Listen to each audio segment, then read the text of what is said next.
Halo semua, pernah nggak sih kalian punya ide penelitian yang keren banget, tapi bingung?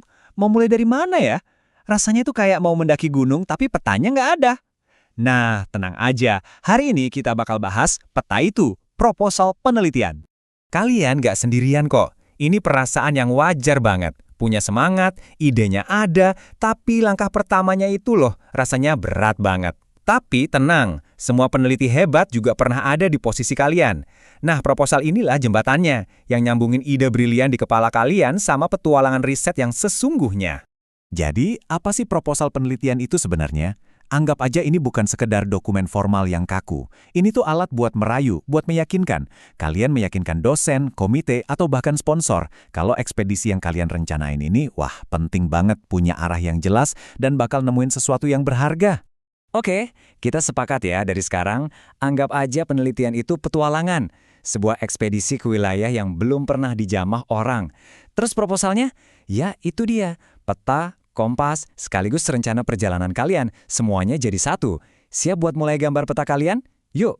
Oke, petualangan manapun pasti dimulai dengan tujuan yang jelas kan? Nah, bagian pertama proposal ini isinya soal nentuin apa dan kenapa. Tujuannya mau kemana, dan kenapa tempat itu penting banget buat dijelajahi. Ini fondasinya loh. Oke, kita lihat rambu-rambu pertamanya. Judul, ini harus singkat, jelas, dan bikin penasaran. Kayak nama pulau misterius di peta gitu. Terus, bidang ilmu. Ini nentuin kita lagi ada di benua mana nih. Psikologi, teknik, atau sastra. Dan pendahuluan, ini prolognya. Di sini kalian cerita kenapa sih wilayah ini perlu dieksplorasi, ada fenomena aneh atau menarik apa di sana. Nah, sekarang kita masuk ke jantungnya nih. Inti dari peta kalian, rumusan masalah. Ini bukan sekedar pertanyaan biasa ya, ini adalah misteri utama yang mau kalian pecahin di ekspedisi ini.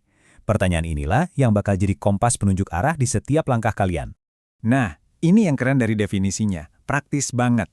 Rumusan masalah yang bagus itu bukan pertanyaan ngawang-ngawang, tapi benar-benar nyari hubungan yang konkret. Contohnya, apa hubungan antara kebiasaan begadang sama tingkat konsentrasi mahasiswa?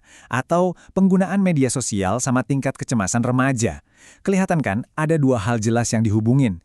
Nah, itulah inti dari misteri yang bagus untuk dipecahin. Kalau rumusan masalah itu misterinya, nah, tujuan dan kontribusi ini harta karunnya. Tujuan itu daftar spesifik, apa aja yang bakal kalian bawa pulang dari ekspedisi ini. Kalau kontribusi, ini ngejelasin kenapa harta karun itu berharga. Bukan cuma buat kalian, tapi juga buat ilmu pengetahuan atau masyarakat luas. Keren kan? Oke, tujuannya udah jelas. Harta karunnya udah kelihatan. Pertanyaannya sekarang, gimana caranya kita sampai ke sana? Nah, bagian kedua ini isinya soal merancang rute perjalanan.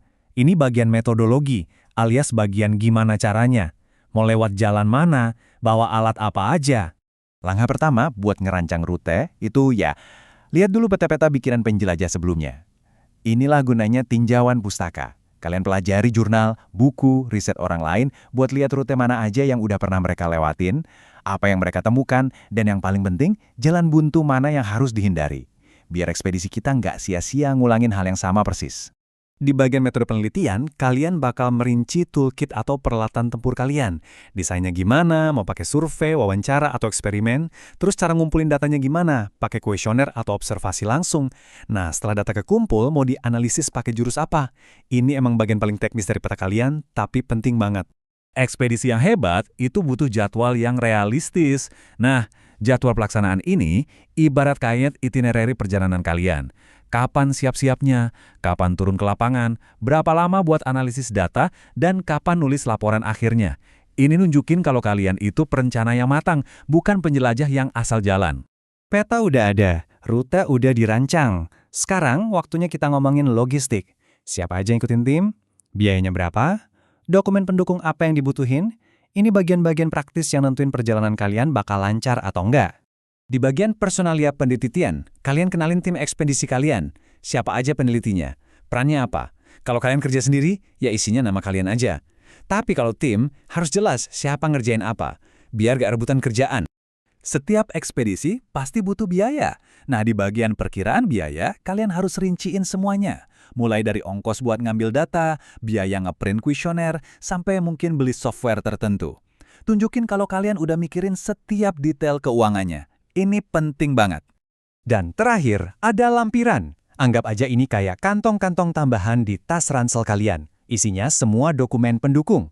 Daftar pustaka yang jadi dasar peta kalian, CV singkat buat nunjukin kualifikasi kalian sebagai penjelajah, sampai contoh kuesioner yang nanti bakal kalian pakai.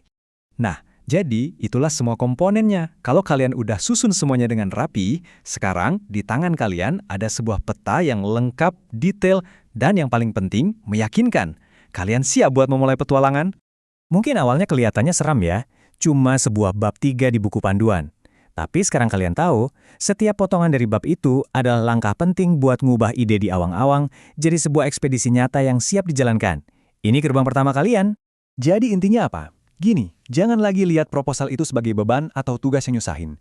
Anggap ini sebagai kesempatan emas buat merancang petualangan terbesar kalian. Petanya sekarang udah ada di tangan kalian. Pertanyaannya bukan lagi gimana mulainya, tapi penemuan luar biasa apa yang nungguin kalian di ujung perjalanan sana. Selamat bertualang ya!